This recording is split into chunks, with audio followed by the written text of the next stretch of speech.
Not So Subliminal Recordings. What are these not so subliminal recordings? What kind of cult am I trying to build here, where I keep putting my own hashtags in these initials, NSSR, Not So Subliminal Recordings? So, for quite some time, a lot of things tend to build up inside of me, and then, just like a volcano, it explodes out furiously in ideas that then express themselves in a flurry of activity. Some things I burn out because I realize after doing it, it's not really what I want to do, but it's in the doing that I discover that. So, before I trail off and rant as I do into any of that, the main thing that comes to mind and has been coming to my mind, that originally came to my mind when I first started this NSSR series, which I've done over a dozen of them now, probably about 24 now, as these improvised stream of consciousness talks and documentaries of me just going about my day, working, doing deliveries, and just talking myself through my frustrations and my low blood sugar fits, and just stuff that I don't like and stuff that I do like, and just me being myself. Now, the first time that I decided to do this, I was sitting at this cafe on Oakland Park Boulevard in Fort Lauderdale, Florida, called Maggie's Favorite Coffee and Bakehouse. I think it's Bakehouse, or it's either Bake Shop, one of those two. And I went live on Instagram, and then after that I decided to, a little background, I had some forced downtime.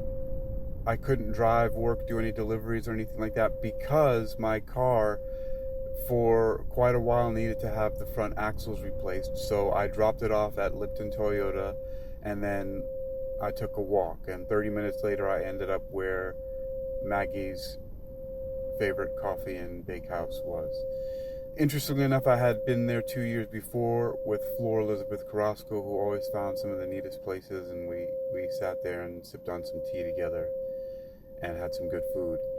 Now, so I was sitting in Maggie's, and I made a video on Instagram, a live, and I started doing that because I was driving from Virginia down to Florida, and I just thought, well, I've been looking at all this Gary Vee stuff, and I need to really find my voice and find my vibe and just kind of really figure out what I'm doing. So, Gary Vee talks about creating as much content as you possibly can, even though I just finished watching Sunny Lenarduzzi, who makes online courses and talks about not doing that.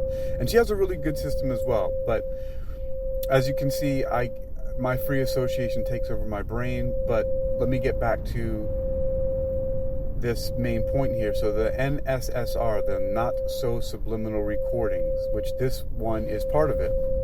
And so I went on Instagram Live, and then I decided to record a video for YouTube because I have this forced downtime. I'm not driving, I'm not doing anything else.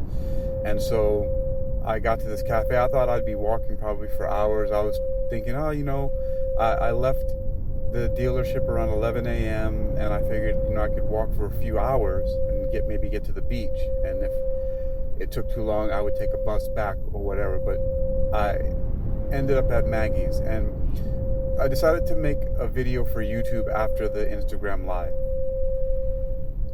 Now, as soon as I finished the video, I noticed that, of course, as I suspected, because it's not like it was subtle, that there was going to be some copyrighted music in my video, and YouTube puts restrictions on videos that have things like that because of the music that's playing in the background at the cafe. It was very was, it's not really loud, but I feel like it was prominent enough that the AI would pick it up and then flag my video and either restrict it completely or give me some kind of penalty or whatever. I don't know exactly how it works, but I know some of my videos have copywritten stuff on it, and all it says is, there's nothing going to happen. We're just making a note of it that ads may run on it for the copyright owner. So there are different things that can happen. So in order to circumvent that, what I did was I took, I think, this very same binaural beat, this frequency formula that is playing in the background now, or maybe the foreground. I'm hoping it's matching or louder than my voice in some ways. But I played it and cranked it all the way up. And with that blending with the music in the background of my voice and all the other sounds going around, the video's up and YouTube hasn't flagged it. So, mission accomplished. Now, I'm going to take a look here really quickly and see I forget what the name of the video was. See, that's what happens. I'm in creator mode all the time. And it may not be the kind of creation that everybody thinks is cool, but it is for me. I mean, I remember a friend of mine, Donald, a while ago, I made a video out of one of the songs that we did together, and he's like, "What are you? You're like some autistic kid." Like, this video is so stupid. And then my younger sister, a couple months ago, I put up a video on my MC Narcissist channel, and she goes, "You're the biggest nerd, or you're such a big nerd," or something like that, right? So the video that I put up is... what is it? It's not that one. It can't be that one. Oh yeah, there it goes. I called it Wealth Attraction Research. Let me see. Yeah, Wealth Attraction Research. Warm freestyle music video. And let me see if you can hear this.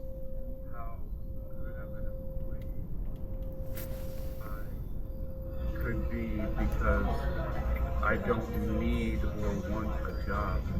Yeah, so I put that video on my YouTube, my Uniquilibrium YouTube, and I put the music in the background, and I'm looking at it, and yeah, it hasn't been flagged. There's no copyright anything on there, so good. All right, and so that actually I see. Man, there's a lot of things connected to that. That's what happens when I just go into that creator mode. So I did that. I put the video up, and then as I was looking at it, the idea struck me, because although you can hear everything that I'm saying, right, and that's actually a pretty nice, clear introduction to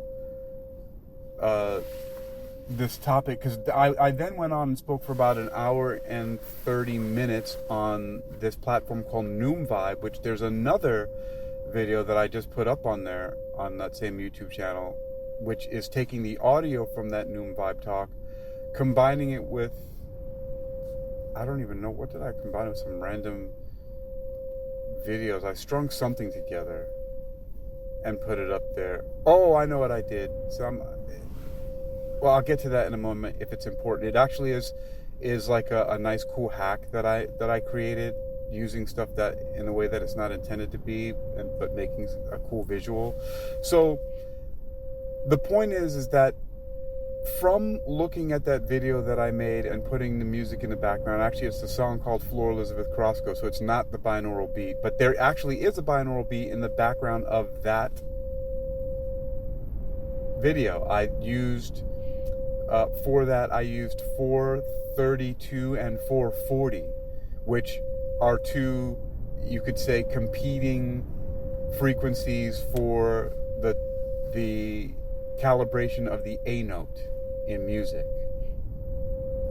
Some people say that 440 is irritating and, causes a lot of problems in the world, and other people say that 432 is the opposite, and that it's healing and all these other things. So I just blended them both together, and what you get is an 8 hertz oscillation between the two in the background of that video, which helps bring down our brainwaves, the synchronization or the demi-cerebral neurophasing, I call it, down to 8 hertz in some of your brain waves. So that's what's in the background of that. So, but because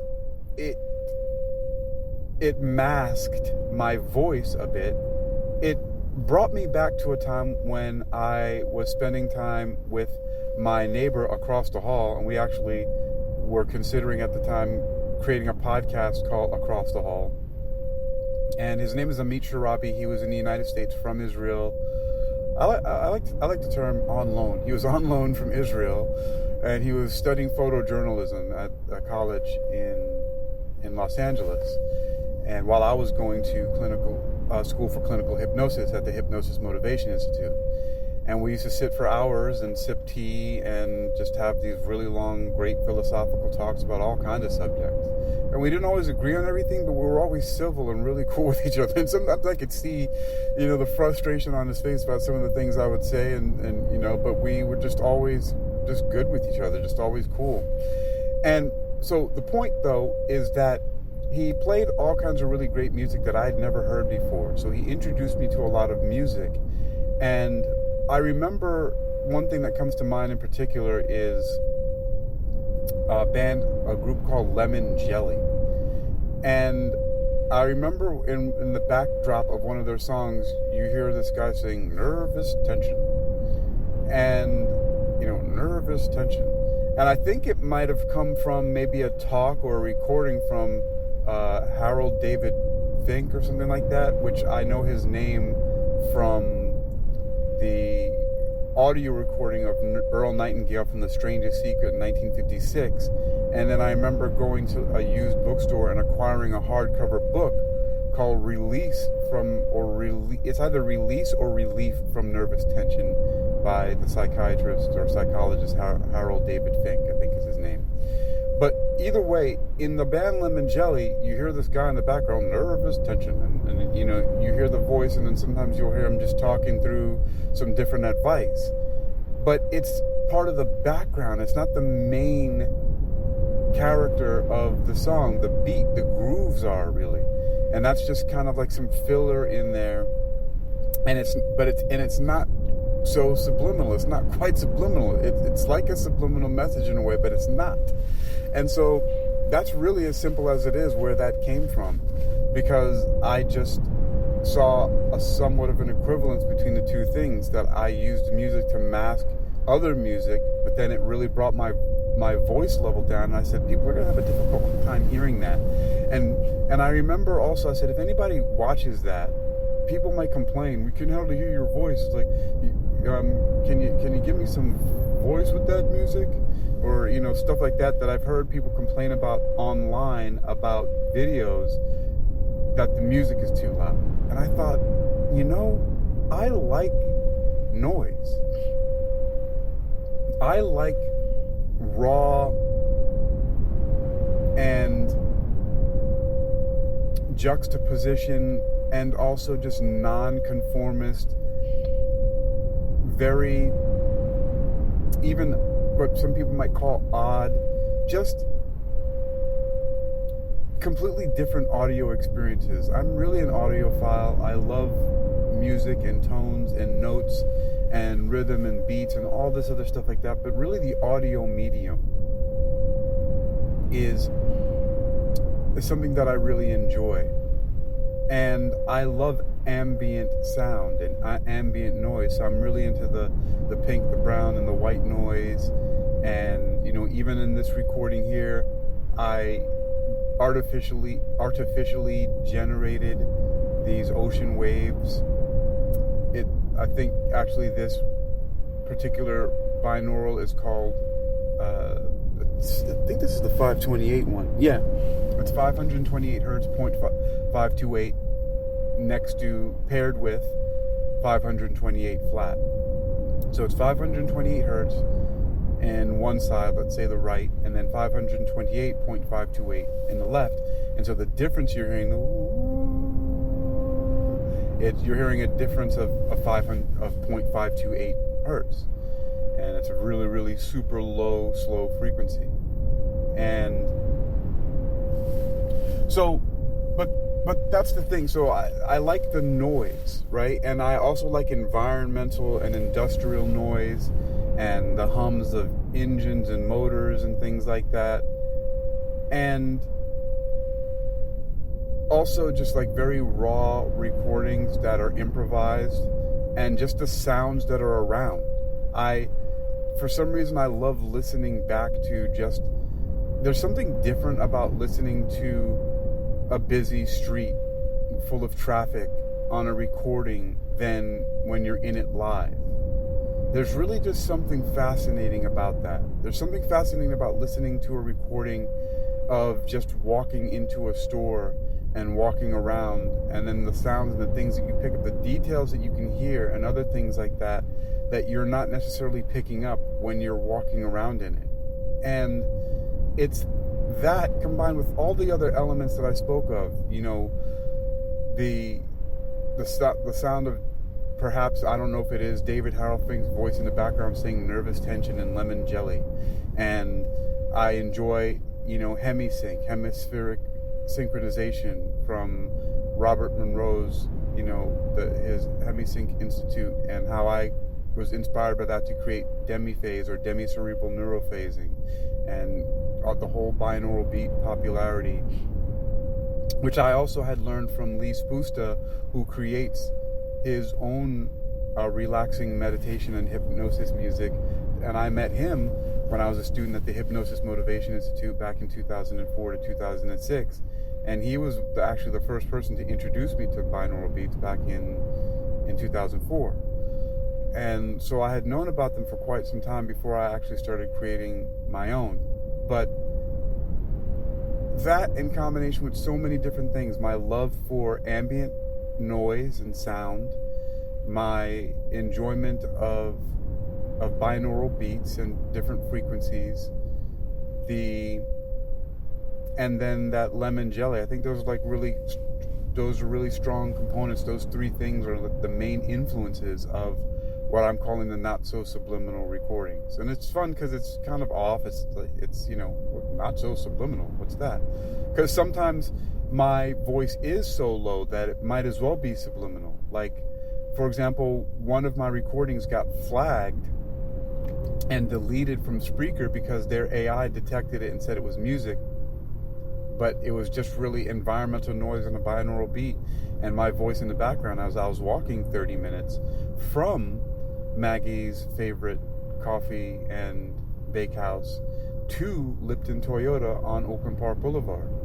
And there's just something about it. Like, I listen to it, and I mean, it's just, I really feel like it's going to be therapeutic for anyone who listens to it, and for me to continue making this style of recording. It's going to completely vary. And I've already been doing it because I've been experimenting for a long time with various different microphones, different devices, and different environments. And so if you listen to my podcast, the sound, if you could say, the sound quality, right, or the quality of my voice at least, it's wildly varying. Because sometimes I'm recording with earbuds, sometimes with headphones, sometimes with a boom mic, sometimes an external mic, sometimes recording in through directly to the Noom Vibe app and then downloading the audio and uploading it to the podcast, and so it's more tinny. And then at one point in time I was at my sister's house and I had the whole professional studio set up there, so it was completely different then.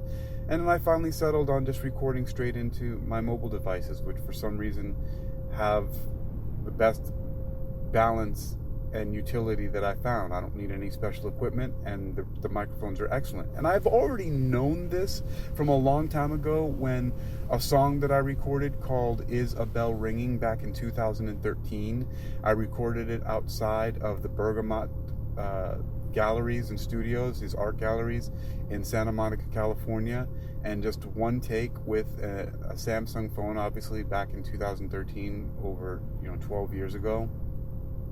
And the sound is amazing. There's very minor clipping, and it's an incredible balance between my voice and the guitar, if I don't say so myself. So, I mean, those things, my love of sound And so I'm going to just cycle through just so I'm really being clear myself on this about the inspiration for the Not So Subliminal Recordings. First of all, it really struck me when I masked the background music from Maggie's favorite, cafe in order to not get a copyright flag from YouTube, right? And so then listening back to it after I edited it, it brought me to the Lemon Jelly tracks where there's, some speaking in the background, which is coupled with my love of ambient sounds and environments, and then also my great affinity for binaural beats and then all other things that are related, like white, brown, and pink noise. And also, coupled with that, I just know the effect of how these things can affect the subconscious mind as a master hypnotist, a clinical hypnotist, a hypnotherapist, and what I've learned from my training with that, and how I know it could be therapeutic.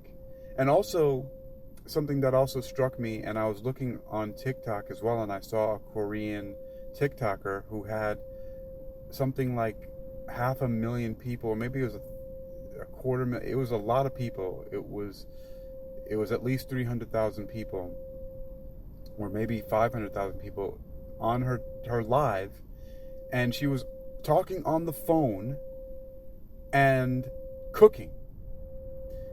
And that just reinforced something that I learned years ago about a Korean YouTuber who was making $400,000 a month by just eating on video. And I saw the numbers, just like how I saw that TikTok. I went on there and saw this woman on there talking on her phone and cooking, and had, let's just say it's 250,000 people. That's still a lot of people watching somebody talk on the phone while they cook. So I realized that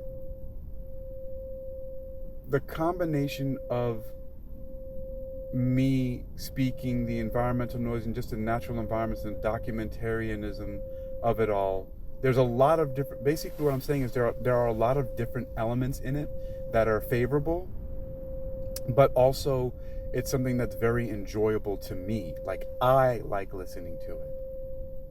I like the freestyle nature of it. I enjoy the environmental noise. I enjoy the binaural beats, but I also enjoy some of the messages and the teaching, because I'm not out here just talking about nonsense. I'm a person who has taken a lot of time to educate myself and to be really serious about it and not fake it, and not just think that I'm learning valuable skills, but to know it by listening to the opinions and thoughts of other people who are thoughtful, who are academics, who are making changes in life and in the world, and having conversations with people, and then sitting back and listening to myself, because I record myself a lot, and reading the things that I write. And I've been a practitioner for a long time, and I've been writing on my website since 2006.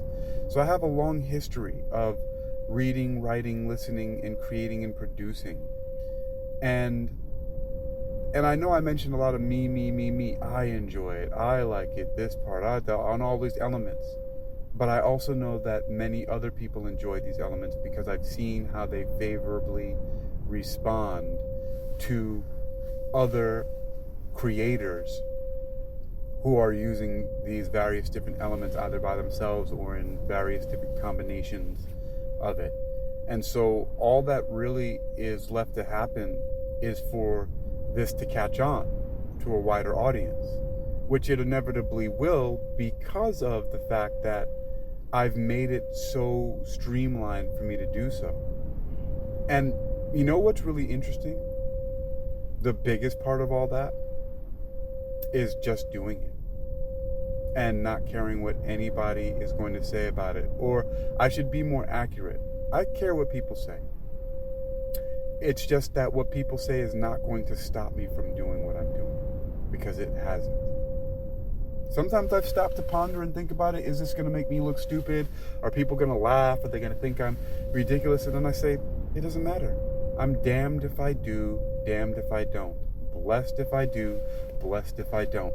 Something I learned by going to school for clinical hypnosis is that 25% of the people that receive me, any communication from me, that experience me in some way, are going to find me to be favorable. So that if I want to be negative, I can assume that the other 75% of people are going to hate me, which is not true. There's different gradients between, right? We could segment it and say 25% of people will love me, which is 25% of people will be hot for me. Then 25% of people will be warm for me. 25% of people will be cool for me, and 25% of people will be cold, right? Now that might not be exactly the segmentation of it, but I still have hot and warm, and cool is not so bad. It's just the cold, right? Or however you want to segment that out. And there'll be a gradient, there will be a spectrum, right? A lot of people are getting familiar with that word. We understand the spectrum, but there's going to be some scale at which that falls off. And it doesn't matter. No matter what you or I or anybody else does, there are going to be people who love us and people who hate us, no matter what we are doing. So we might as well do something that we enjoy doing. And then also, think about how it's going to affect and influence and benefit other people. And that's just been how I've been living my life, which is the reason why I've developed the skills that I have. I learned fitness and martial arts and hypnosis and all kinds of things that can be used to be a coach and help people develop themselves in some way, mentally, physically, spiritually. And I, interestingly enough, I have all three of those, body, mind, spirit. And let me explain quickly. I'm a martial artist and have been an instructor and a fitness trainer and a group fitness instructor. Body. Mind. I have a degree in clinical hypnosis and have been reading personal development, self-help, and spiritual books for years, and writing and making notes and writing my own poetry and songs and so on and so forth. And spirit. Along with all the meditating and the reading of the books on spirituality and going to various churches and learning about different religions, I've also gone to school and gotten advanced degrees in metaphysical sciences. So I'm not just here just playing around. I'm enjoying my life as much as I can, but I'm also doing my best to create things that are valuable to not only myself, but have a universal appeal to other people and can be helpful in a broad and general way, even while I focus on finding very specific people and demographics, if you will. Allow me to use that very specific term that's usually used in marketing, right?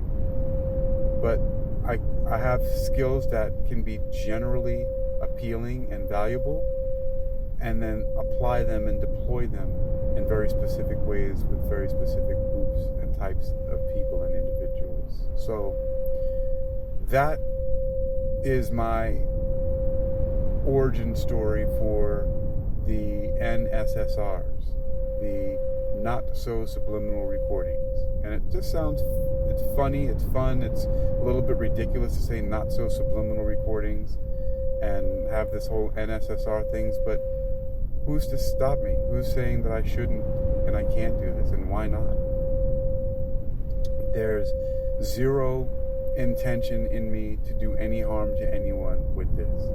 I'm just enjoying myself and creating something en masse. I'm scaling like heavily because it's so simple for me to do. And as I was saying before, a large part of that is just because I stopped responding in any way that's going to prohibit me, right? I stopped responding in any way that's going to prohibit me. That's the very specific. It's not that I'm not responding to any feedback that I get or lack of feedback.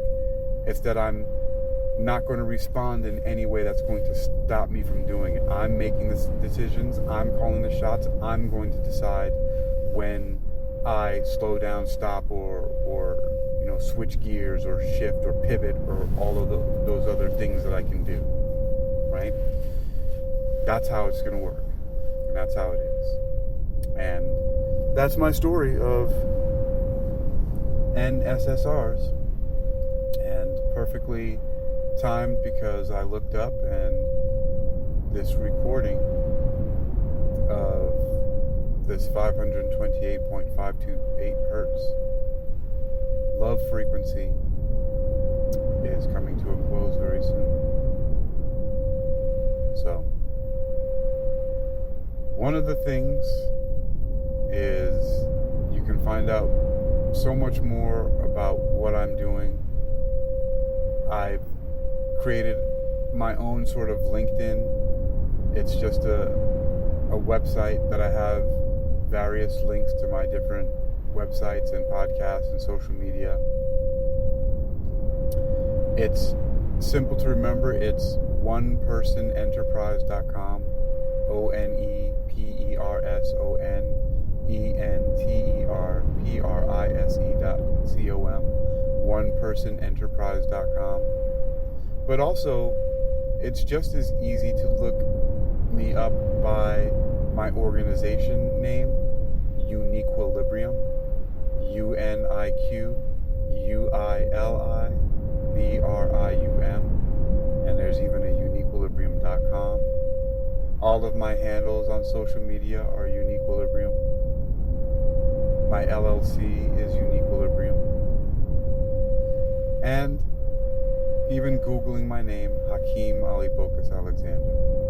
And I also have the website, HakeemAlexander.com. So, I'm going to push this. I'm going to keep making Not So SubLiminal Recordings, NSSRs.